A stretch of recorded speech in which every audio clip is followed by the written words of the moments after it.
Ito muna mga kanyusik, bago tayo magpatuloy sa ating talakayan, mayroon po tayong makakapanayam ngayong umaga po ng Martes. Kasama po natin ang presidente ng Lawyers for Commuter Safety and Protection, Attorney Ariel Inton. Magandang umaga po, Attorney. Magandang umaga sa iyo, Lenny, at magandang umaga sa ating mga taga-subaybay. Attorney, bago po ang lahat, ano ba itong inyo pong sinasabi ng inyong grupo na unfair ang direktiba po ni Pangulong Ferdinand Marcos Jr. na pagpapatupad ng drug test sa mga PUB driver?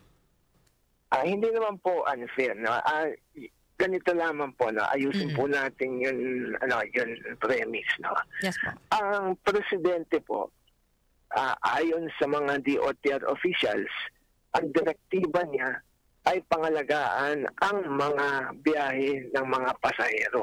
Asahan niya, ngayong magpapasko ay mayroong mga drug test gagawin to see to it kung mga user ba ng mga pinagbabawal ng gamot ay ang mga driver. At kapag yan ay positive, katulad ng mga nakaraang mga test, tinatanggal ang lisensya, nire-revoke, o kaya sinususpend, at yung prangkisa nun minamaneho niya ay maaaring masuspende rin o ma-revoke. No? Ganun ka-stricto ang patakaran, ang polisiyo na ini-implement yung periodic drug test sa public transport, which is good. Tama lang naman yun. Tamang direktiba. No? Bakit? Dahil kaya ginawa ni Presidente yun dahil naniniwala siya ang mga driver ay dapat hindi gumagamit ng bawal na gamot dahil yan ay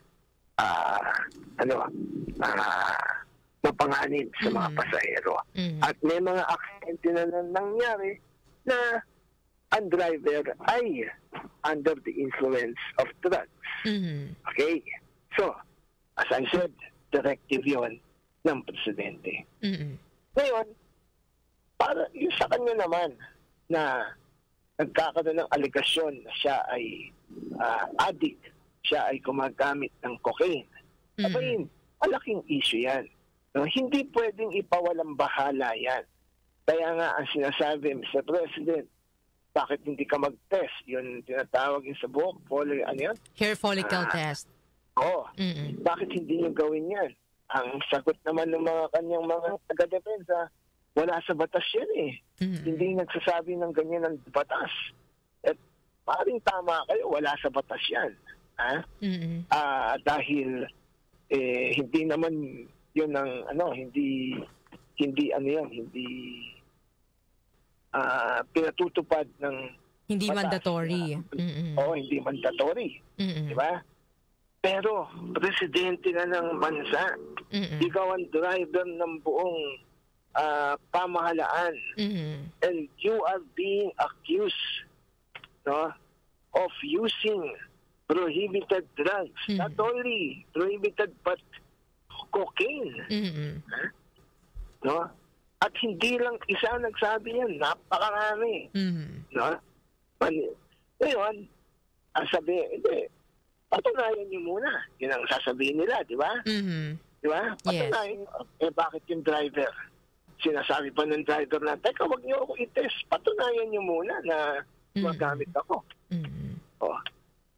Driver lang ng ng public transport. Ibig ba sabihin, mas importanteng maganda yung polisiyang yun. Hindi ba pwedeng, dahil direktiba mo, Mr. President, yan, you set an example, not only based on law, but based on your leadership, na since you are the driver of the government, at meron mga ganyan akusasyon sa'yo, bakit, why don't you, take the test para tapos na to. Di ba? So yun ang sinasabi natin na sa mga driver, kayang-kaya nila yan eh.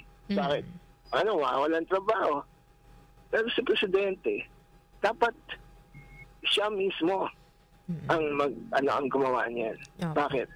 Gusto niya ng transparency sa pamahalaan, di ba? can do it. No? Kapag na-approve niyang hindi, then everything will be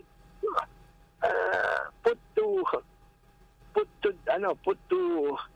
to end na wala pala. Yes. Wala pala. Mali pala itong si sister niya. Hindi naman pala addict. Ano, di ba? Oh, pero why not? Opo. We don't know. Ang sabi nila, we will not dignify such a call. Why?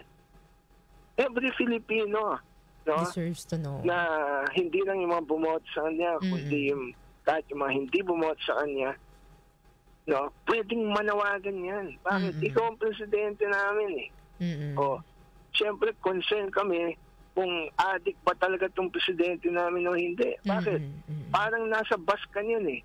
Kunyari, yung mga pasahero, concern ng mga pasahero, malaman kung yung driver gumagamit ng bawal na gamot. Bakit? Kasi sila yung nakasakay sa bus. Ganun din tayo. Tayo yung mga pinamumunuan niya. Kaya yung panawagan na ganun, hindi dapat baliwalain. So, it is not dignifying it, but giving transparency to the call of the president undergoing such test. No? Yes. Ganun lang naman kasimple yung kahilingan. Kaya nga sinasabi natin, mabuti pa yung public transport, yung mga drivers, masunurin. At kapag ka nahuli, wala nang hanap buhay.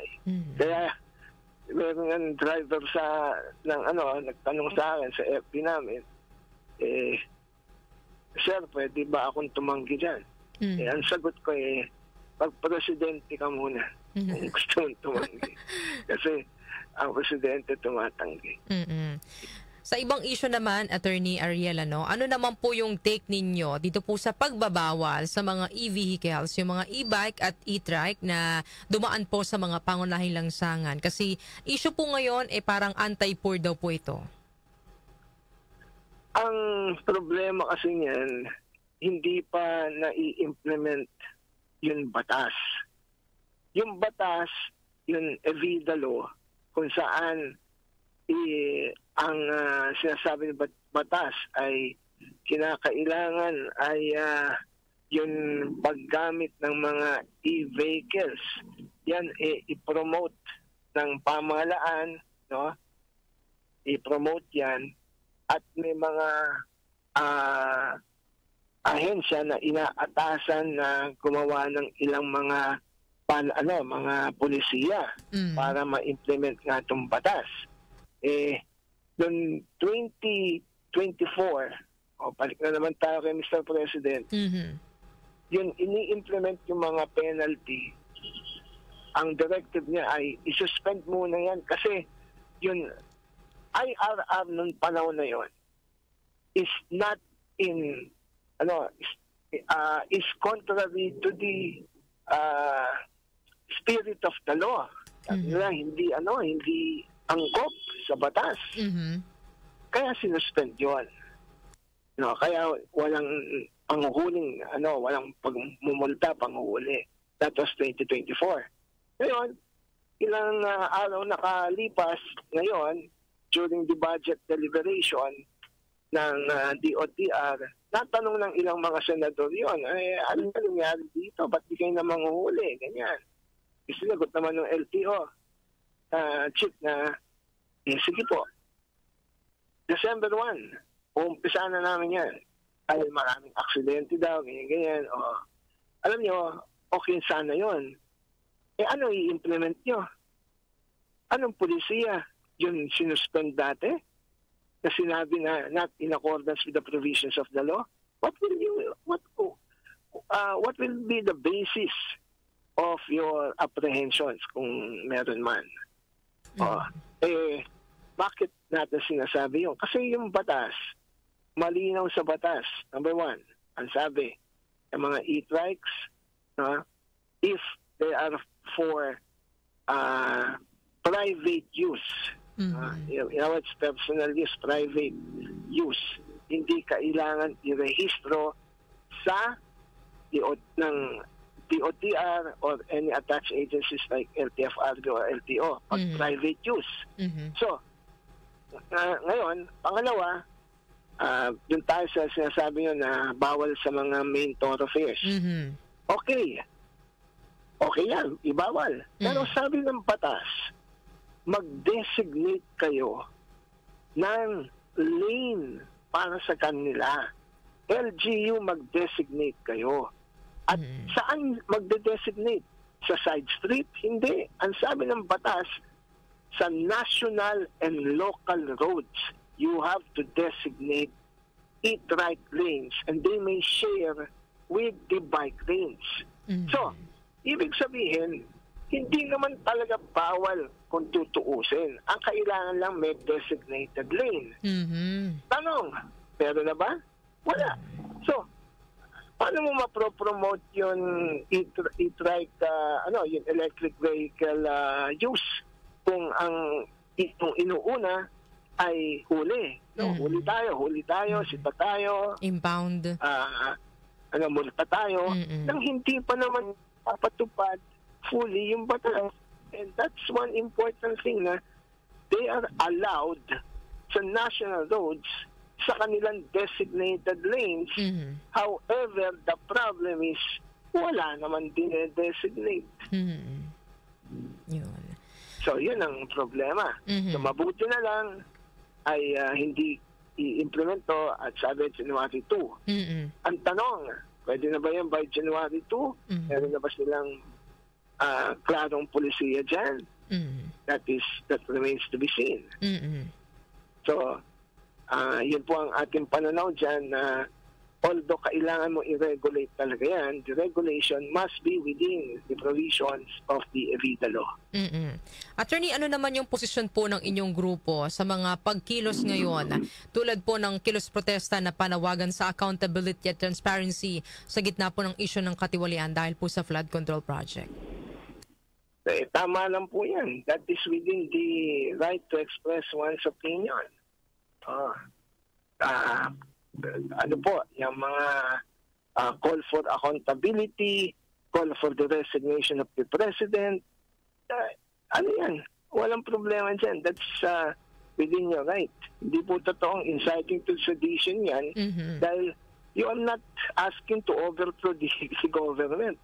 You are just asking for the resignation of the president. Yung presidente, hindi naman yun ang buong pamahalaan no? Oo. So, kaya lang sinasabi ng mga yan, iba siya, abogado, siyempre, nandun sila sa pwesto to discourage. Pero, subukan nilang magdemanda. Tingnan po natin kung talagang inciting to sedition yan. When you call for the resignation of a public official, no, you are just saying na ito ay constitutional provision. Sa Constitution ay nandun. The President, when he resigns, among others, the Vice President succeeds. So kung meron resignation doon, so there's no problem. You ask him to resign. So, yun po ang ating puntingin po dyan. Wala pong paglabag sa batas yan. No? It's within your power. Ngayon, pag sinabi mo na overthrow the government, no? Himagsigan, iba na po yan. Iba na po yun. Attorney, may mga nagsasabi po na dahil sa mga kinakaharap na issue ngayon ni Pangulong Ferdinand Marcos Jr. ay na at his weakest or nasa pinakamahinang estado daw po ngayon ang gobyerno. Ano po ang inyong masasabi dito? Totoo naman po yan. No? Ang sabi nila, si Presidente Marcos lang daw. Ito, yung mga taga-depensa niya, sabi, si Presidente Marcos lang daw ang nagbulgar at lumaban sa katiwalian. Ay, hindi po totoo yan. No? It's the other way around.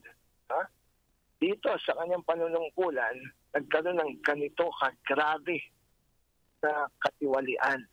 No? Na not only in the executive department but as well as sa Kongreso na may katiwalian. At hindi lang to simpleng katiwalian. This is already yung scope po nito is so huge that it is already a national security concern. Ang pagka ganito tayo ng ganito, no? Anong mangyari ngayon pag sinabi, ibig niyo ba sabihin, kailangan mag-resign sa presidente? Nasa tao, nasa kanya yun. Diba? If he wants to resign. Ngayon, there are other means naman, removal from office, gano'n. But the point is, sa tanong mo, can we survive as a nation ng ganito? Yan. Maraming salamat, Attorney, sa pagsama po sa amin ngayong araw po ng Tuesday. Bago po namin kayo bitawan, baka mayroon po kayong mensahe or panawagan sa publiko. Well, maging vigilant lang po tayo na dito na itong nangyayaring to, malawakang katiwalian, ganyan. If we ask for accountability, then we have to work for it as a nation.